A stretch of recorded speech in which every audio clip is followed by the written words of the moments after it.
Hello guys, my name is Aftab Khan और आप मुझे देख रहे हैं आफ्ताब खान के मैथमेटिक्स चैनल पर। तो गाइस, जैसा कि आप जानते हैं कि हम डिस्कस कर रहे थे क्लास 10th का मैथमेटिक्स, जिसका चैप्टर नंबर 1 रियल नंबर के क्वेश्चन हम डिस्कस कर रहे थे एनसीईआरटी के, जिसमें हमने 3 क्वेश्चन डिस्कस कर लिए थे। आज क्वेश्चन नंबर 4 डिस्कस करने वाले हैं। ठीक है, तो क्वेश्चन 4 किस तरीके से हैं? क्वेश्चन 4 है कि हमारे पास है कि given that HCF of 306 657 is equal to 9, तो फाइंड एलसीएम 306 657। यानी कि एचसीएफ दे रखा है 2 नंबर का 306 और 657 का, वो 9 दे रखा है, तो हमें इसका एलसीएम निकालना है। क्या निकालना है? एलसीएम। तो हमें एक बहुत ही इंपॉर्टेंट रिजल्ट का यूज करके इसको निकालेंगे। रिजल्ट है HCF of a b multiply LCM of a b is equal to a multiply b. ये 2 नंबर के लिए रिजल्ट है। केवल 2 नंबर का अगर हम एचसीएफ और एलसीएम निकालते हैं तो 2 नंबर के लिए रिजल्ट का यूज करके हम आसानी से इस प्रकार के क्वेश्चन को सॉल्व कर सकते हैं।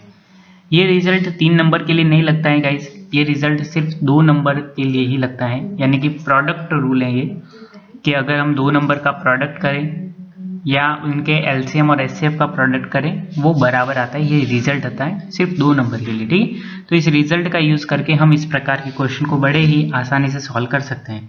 तो गाइस, हम क्या करेंगे, हम यहाँ पर क्या करेंगे, आप देख सकते हैं कि हम यहाँ पर ये जो एचसीएफ ऑफ ए बी है, यहाँ पर ए क्या है, ए की जगह 306 है और बी की जगह 657 है। तो यहाँ पर बस हम वैल्यू को पुट आउट करेंगे। जैसे कि यहाँ पर देखो ए बी की जगह आप देख सकते हैं, इस तरीके से हम करेंगे। समझ पा रहे हैं आप? तो HCF of 306 657 multiply LCM of 306 657 is equal to 306 multiply 657। तो बस हमें वैल्यू को पुट करना है, कैलकुलेट करना है और आंसर आ जाएगा हमारे पास। कैसे पुट करना है? बहुत ही आसान है। एचसीएफ ये जो है ना, इसकी वैल्यू दे रखी है इन्होंने, कितनी दे रखी है? 9। तो इसके प्लेस पर 9 रख देंगे। इन दोनों को मल्टीप्लाई करके सिंपल सी कैलकुलेशन से हमारा आंसर आ जाएगा। कैसे करेंगे? देखिए गाइस, ये देखिए एचसीएफ की जगह मैंने लिख दिया 9, फिर एलसीएम हमें निकालना है अकॉर्डिंग टू क्वेश्चन। तो एलसीएम तो आप क्या कर सकते हैं, सिर्फ एलसीएम निकालना है, तो जो निकालना है उसको लेफ्ट हैंड साइड के अंदर ही रखें और इस 9 को डिनोमिनेटर के अंदर ले जाएं और उसको कैलकुलेट करें, तो हमारे पास आंसर आ जाएगा। कैसे करेंगे? इस तरीके से। ये आ गया।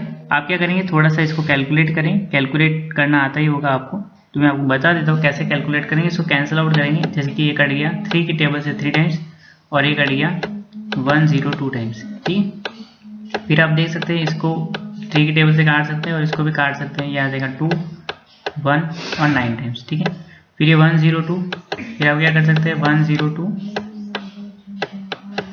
और 219 को क्या कर सकते हैं, मल्टीप्लाई कर सकते हैं और मल्टीप्लाई करने के बाद आपके पास एलसीएम आ जाएगा। तो बहुत ही आसान से क्वेश्चन है गाइस, और ऐसे क्वेश्चन एग्जाम में बहुत बार पूछ लिए जाते हैं। ठीक, तो आप अच्छे से इसको कर सकते हैं। ये एनसीईआरटी का बहुत ही इंपॉर्टेंट क्वेश्चन है। तो बस 102 और 219 को मल्टीप्लाई करना है और आपके पास 22,338 जो है आंसर निकल के आ जाएगा। आपको मल्टीप्लाई तो आते ही होगा गाइस। ठीक है, तो मुझे लगता है आपको एक बहुत ही अच्छी तरीके से क्वेश्चन समझ में आ गया होगा। लेकिन अगर किसी प्रकार का कोई डाउट इसके अंदर रहता है तो आप हमें कमेंट बॉक्स में कमेंट कर सकते हैं। ठीक, तो चलिए गाइस, अगला क्वेश्चन देखते हैं। अगला क्वेश्चन क्या कहता है हमसे। तो गाइस, अगला क्वेश्चन है क्वेश्चन नंबर 5 और क्वेश्चन नंबर 5 हमसे कहता है कि check whether 6 raised to the power n can end with the digit 0 for any natural number n। यानी हमसे ये कह रहा है, ये क्या कह रहा है, ये यहाँ पर ध्यान समझिएगा। बच्चों को इस क्वेश्चन को समझने में बड़ी दिक्कत आती है। ये कहता है कि 6 raised to the power n जो है, ये कोई भी नंबर होगा। n क्या है यहाँ पर? n, यहाँ पर n क्या है? n कोई भी नेचुरल नंबर है। क्या है? Natural number. अब नेचुरल नंबर क्या होता है गाइस, आपको पता होना चाहिए कि what is natural number. Natural number क्या होते हैं? नेचुरल नंबर का मतलब वे नंबर होते हैं जो 1 से स्टार्ट होते हैं, 1 2 3 4 5 6 ऐसे सो ऑन। ऐसे जो नंबर होते हैं वो नेचुरल नंबर होते हैं। तो n की प्लेस पर कोई भी नेचुरल नंबर हो सकता है। तो ये क्वेश्चन हमसे ये कह रहा है कि हमारे पास ऐसा कोई भी नेचुरल नंबर एग्जिस्ट करता है क्या, कि यहाँ पर रखे तो ये 6 raised to the power n जो है वो 0 से एंड, वो नंबर 0 से एंड करेगा। ऐसा कोई नेचुरल नंबर होगा? तो गाइस देख सकते हैं आप, ऐसे ही रैंडमली रख के देख सकते हैं कि 6 raised to the power अगर 1 रखता हूँ मैं तो 6 आता है। 6 रेज़ टू द पावर अगर मैं 2 रखता हूँ तो मेरे को 36 मिलता है। अगर 6 रेज़ टू द पावर में अगर 3 रखता हूँ तो मेरे को 216 मिलता है। ठीक है, तो आप देख सकते हैं कि इसका लास्ट डिजिट हमेशा 6 मिल रहा है। यहाँ पे 6 मिल रहा है, यहाँ पे 6 मिल रहा है, यहाँ पे भी 6 मिल रहा है, 6 ही मिल रहा है। लेकिन ये कह रहा है कि ऐसा कोई n एग्जिस्ट करेगा जिसके लिए लास्ट डिजिट 0 मिले। ऐसा कोई n एग्जिस्ट करेगा क्या? तो यहाँ पर देखने पर हमने तीन ऐसे एक्सपेरिमेंट करके देखे, तो यहाँ पर तो हमें 0 नहीं दिख रहा है। तो गाइस 0 नहीं आता है, इसके किसी भी नेचुरल नंबर के लिए 0 नहीं आता है। ऐसा क्यों नहीं आता है? तो देखो गाइस, हमें एक रिजल्ट पता होना चाहिए। वो रिजल्ट कौन सा है? वो रिजल्ट कुछ इस तरीके से है, if any number end with 0 then its prime factorization will always have 2 and 5। ये रिजल्ट समझना ज़रूरी है। ये क्या कह रहा है कि अगर हमारे पास कोई भी नंबर अगर 0 से एंड हो रहा है, तो अगर उसका हम प्राइम फैक्टराइजेशन अगर करते हैं तो उसके प्राइम फैक्टराइजेशन के अंदर 2 और 5 जो है वो हमेशा आता है। मतलब कहने का मतलब ये है, जैसे कि आप एक एग्जांपल देख सकते हैं, जैसे कि 10 एक ऐसा नंबर है जो 0 से एंड हो रहा है, 0 से एंड हो रहा है। अब अगर ये 0 से एंड हो रहा है तो इसका प्राइम फैक्टराइजेशन आप देख सकते हैं। इसका प्राइम फैक्टराइजेशन कैसे लिखेंगे? इसका प्राइम फैक्टराइजेशन होता है 2 × 5, 2 × 5। इसका प्राइम फैक्टराइजेशन 2 × 5 है। देखो ये 0 से एंड हुआ है और इसके प्राइम फैक्टराइजेशन के अंदर 2 भी है और 5 भी है, दोनों होने चाहिए। जो 0 से एंड होता है उसके प्राइम फैक्टराइजेशन के अंदर 2 और 5 दोनों का ध्यान रखना, कोई एक नहीं, दोनों होने चाहिए। 2 भी होना चाहिए उसके प्राइम फैक्टराइजेशन के अंदर और 5 भी होना चाहिए। अगर किसी नंबर के प्राइम फैक्टराइजेशन के अंदर 2 है और 5 है तो इसका मतलब 100% वो नंबर 0 से एंड होगा। लेकिन अगर किसी भी नंबर के प्राइम फैक्टराइजेशन के अंदर 2 और 5 में से कोई भी एक नंबर नहीं है तो इसका मतलब वो 0 से एंड नहीं होगा। ऐसा क्यों होता है? क्योंकि 2 और 5 को मल्टीप्लाई करने पर ही तो 10 बनता है, इसलिए वो नंबर 0 से ही एंड होता है ऑलवेज। तो इस रिजल्ट को आप ध्यान रखें। जैसे कोई भी नंबर जैसे 0 से एंड होता है, जैसे कि मैं 20 लिया, अब 20 का प्राइम फैक्टराइजेशन क्या होता है गाइस? 20 का प्राइम फैक्टराइजेशन होता है 2 raised to the power 2 × 5। अब इसमें भी 2 और 5 तो है ही है, क्योंकि जो नंबर 0 से अगर एंड हो रहा है तो इसका मतलब उसके प्राइम फैक्टराइजेशन के अंदर 2 और 5 तो हमेशा होना ही चाहिए। ठीक है, इस कारण से। अब गाइस मैं आपको ये क्यों बता रहा हूँ, अब आप देखिए यहाँ पर 6 raised to the power जो n है उसका आप प्राइम फैक्टराइजेशन करिए 6 raised to the power n का। तो यहाँ पर आप देख सकते हैं 6 raised to the power n का प्राइम फैक्टराइजेशन क्या होता है? 2 × 3 raised to the power n। तो इसको मैं ऐसे लिख सकता हूँ, एक्सपोनेंट की प्रॉपर्टी से 2 raised to the power n × 3 raised to the power n। तो यहाँ पर 5 तो कभी नहीं बनेगा, 5 तो कभी आ ही नहीं सकता, क्योंकि 2 और 3 ही प्राइम फैक्टर है, 5 प्राइम फैक्टर नहीं है। और मैंने अभी आपको क्या बताया है कि अगर कोई भी नंबर 0 से अगर एंड होता है तो उसके अंदर प्राइम फैक्टर के अंदर 2 भी होना चाहिए और 5 भी होना चाहिए। लेकिन यहाँ पर 2 और 5 तो कभी आएंगा ही नहीं, तो इसका मतलब या इससे कोई भी 0 से एंड होने वाला नंबर बनेगा ही नहीं। तो हम यहाँ पर क्या कह सकते हैं? हम यहाँ पर कह सकते हैं कि since 6 raised to the power n only contain 2 and 3 as a prime factorization, which means 6 raised to the power n does not have 5 as its factor, therefore 6 raised to the power n cannot end with the digit 0। समझ में आ गया ना? क्योंकि इसके prime factor में 5 नहीं है, तो प्राइम फैक्टर में 5 नहीं है तो इस कारण से, ठीक है गाइस, आपको समझ में आ गया होगा, क्योंकि इसके अंदर 5 नहीं है इस कारण से ये नंबर 0 से एंड नहीं होगा। ठीक है, तो इस तरीके से गाइस इस क्वेश्चन को हम करते हैं। तो चलिए अगले क्वेश्चन की ओर। अगला क्वेश्चन, अगर किसी प्रकार का कोई डाउट इस क्वेश्चन के अंदर रहता है तो आप हमें कमेंट बॉक्स में कमेंट कर सकते हैं। तो गाइस अगला क्वेश्चन है हमारे पास, explain why 7 × 11 × 13 + 13 and 7 × 6 × 5 × 4 × 3 × 2 × 1 + 5 are composite number. यानी कि हमें ये बताना है कि ये जो नंबर है ये एक कंपोजिट नंबर है और ये जो है ये भी एक कंपोजिट नंबर है, हमें ये बताना है। तो गाइस इस क्वेश्चन को सॉल्व करने से पहले हमें एक कंपोजिट नंबर की डेफिनेशन के बारे में पता होना चाहिए कि कंपोजिट नंबर बेसिकली होता क्या है। तो गाइस कंपोजिट नंबर ऐसा कुछ नहीं होता। कंपोजिट नंबर एक ऐसा नंबर होता है जिसके 2 या 2 से अधिक फैक्टर होते हैं। 2 से अधिक फैक्टर, 2 या 2 से अधिक नहीं, 2 से ज़्यादा फैक्टर हो उसे कंपोजिट नंबर कहते हैं। जैसे कि एक एग्जांपल से हम समझ सकते हैं, जैसे कि मैं आपको एक एग्जांपल देता हूँ, जैसे कि आप एक एग्जांपल से समझ सकते हैं। जैसे कि हमारे पास जैसे कि एक 3 है, 3 के कौन कौन से फैक्टर है, फैक्टर का मतलब 3 को कौन कौन डिवाइड करते हैं कम्प्लीटली, एक तो 1 डिवाइड करते हैं और एक 3 डिवाइड करते हैं। तो 3 के कितने फैक्टर है, 2 फैक्टर है, 1 और 3 खुद, ठीक है। और आप देख सकते हैं 5, 4 देख सकते हैं, 4 के कितने फैक्टर है, 4 को कौन कौन डिवाइड करता है, 1 तो डिवाइड करता ही है और 4 डिवाइड करता है, लेकिन साथ ही 2 भी इसको क्या करता है, डिवाइड करता है। तो 4 के 3 फैक्टर हो गए। तो 2 से ज़्यादा किसी के भी फैक्टर हो ना तो उसको हम कंपोजिट नंबर कहते हैं, ठीक है। तो यहाँ पर 3 के सिर्फ और सिर्फ 2 फैक्टर है, तो ये कंपोजिट नंबर नहीं है। आपको पता है 3 क्या है, 3 एक प्राइम नंबर होता है। कैसा नंबर होता है, प्राइम नंबर होता है, ठीक है। और 4 हमारे पास क्या होता है, कंपोजिट होता है। कंपोजिट क्यों कहते हैं, क्योंकि इसके पास जो है वो 2 से ज़्यादा फैक्टर हैं, इस कारण से ये कंपोजिट नंबर है। तो आपको पता होना चाहिए कंपोजिट नंबर क्या होता है। तो यहाँ पर ये बोला गया है कि ये जो 7 × 11 × 13 + 13 है, ये कंपोजिट नंबर प्रूफ करना है। तो अगर हम ये बता दें कि इसके पास जो है वो 2 से ज़्यादा फैक्टर हो उस नंबर और 1 के अलावा कोई और भी फैक्टर हो, तो हम ये कह सकते हैं कि ये कंपोजिट नंबर है। कैसे, देखिए गिवन नंबर हमारे पास क्या है, देखो 2 है क्वेश्चन, तो पहले हम इसको कर लेते हैं, फिर उसके बाद अगला क्वेश्चन कर लेंगे, ठीक है। अब देखो पहला नंबर है 7 × 11 × 13 + 13, ठीक है।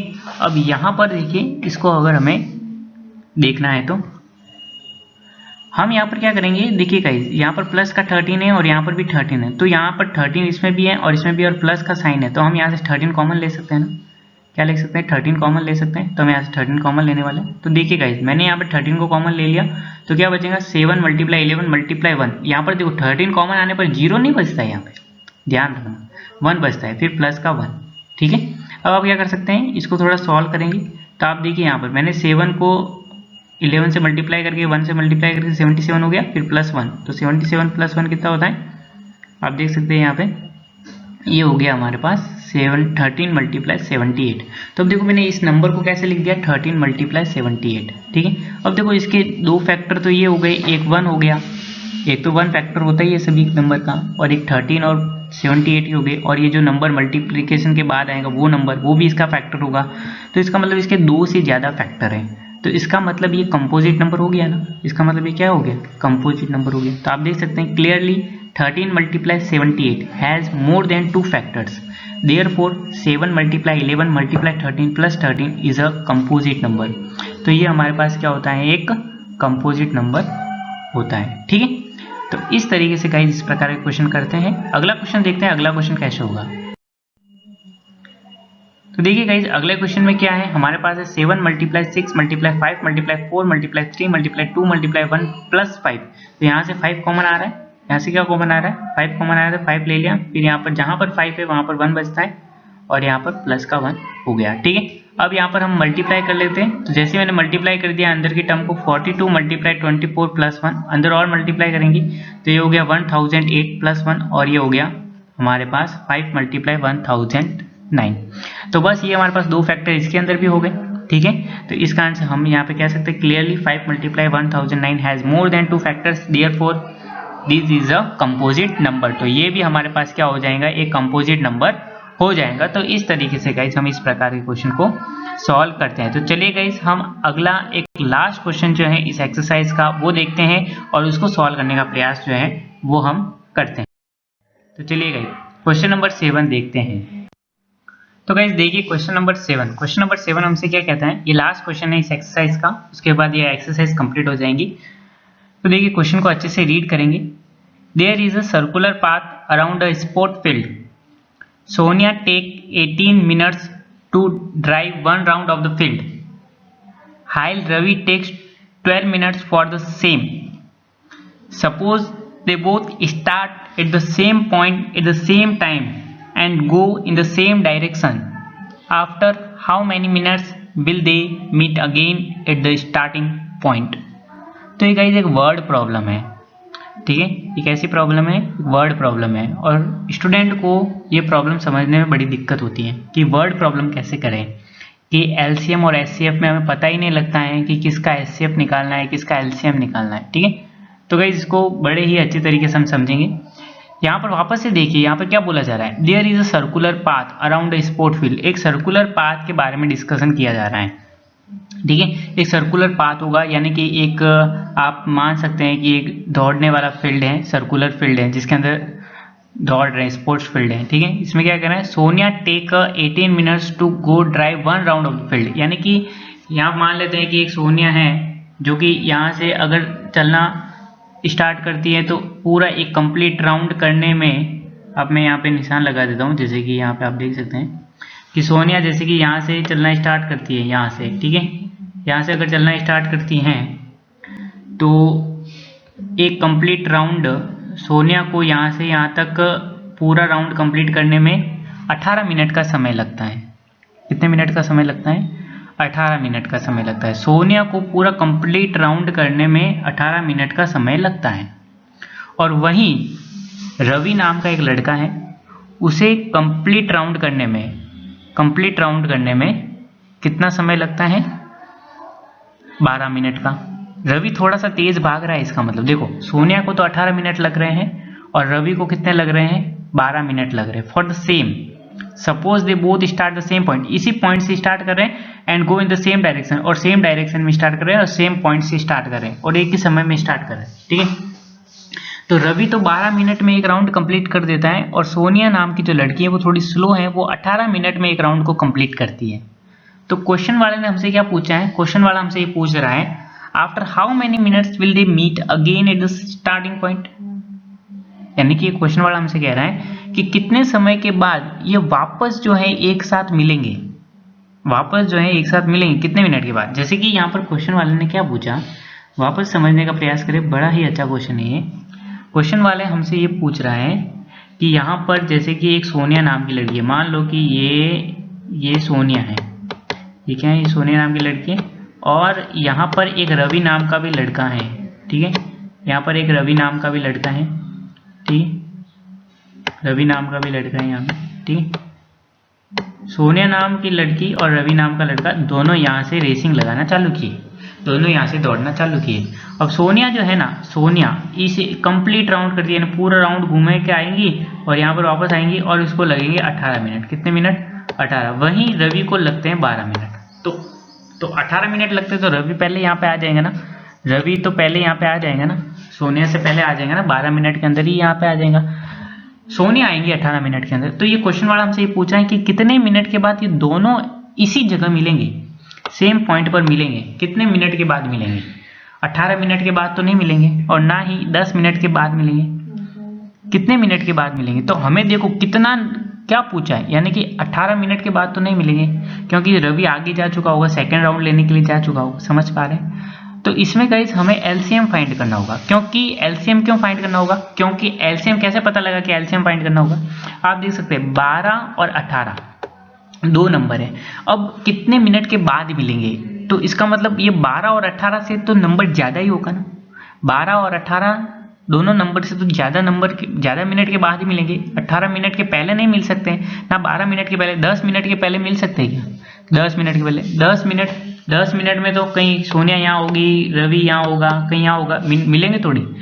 तो ये बड़ा नंबर होगा, 12 और 18 से बड़ा नंबर होगा, और जब बड़ा होता है तो हम एलसीएम फाइंड करते हैं। क्या फाइंड करते हैं? एलसीएम फाइंड करते हैं। ठीक है, तो गाइज आपको समझ में आ गया होगा। मैं यहाँ पर आप देख सकते हैं कि हम कैसे इसको सॉल्व करेंगे, लिखने का तरीका। तो हमें एलसीएम निकालना है गाइज, 12 और 18 का एलसीएम निकालना है।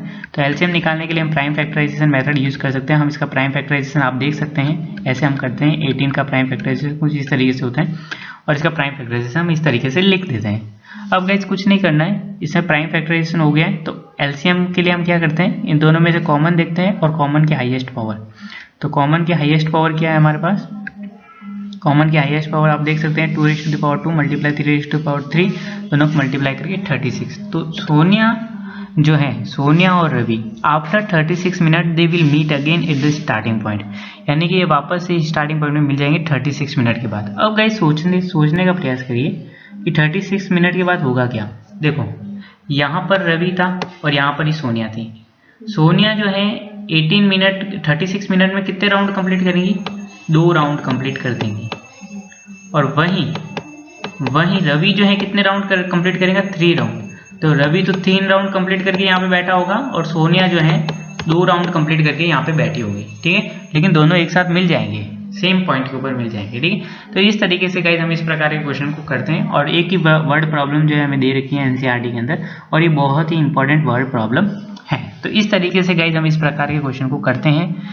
तो गाइज हमारी 1.1 एक्सरसाइज कंप्लीट हो चुकी है। अगली वीडियो के अंदर हम 1.2 एक्सरसाइज को लेकर के आएंगे और उसे पूरा कंप्लीट करेंगे। तो अगर इस एक्सरसाइज के अंदर किसी प्रकार का कोई डाउट आपको रहता है तो आप हमें कमेंट बॉक्स में कमेंट कर सकते हैं, हम आपके डाउट को सॉल्व करने का पूरा प्रयास करेंगे। तो ठीक है गाइज, मिलते हैं अगली वीडियो के अंदर और 1.2 एक्सरसाइज के साथ। तो अगर वीडियो पसंद आया तो इस वीडियो को लाइक करें, अपने दोस्तों के साथ शेयर करें और अभी तक आपने हमारे चैनल को सब्सक्राइब नहीं किया है तो प्लीज़ चैनल को सब्सक्राइब करें और साथ ही साथ बेल आइकन को क्लिक करें। ठीक है, तो ठीक है guys, thank you for watching.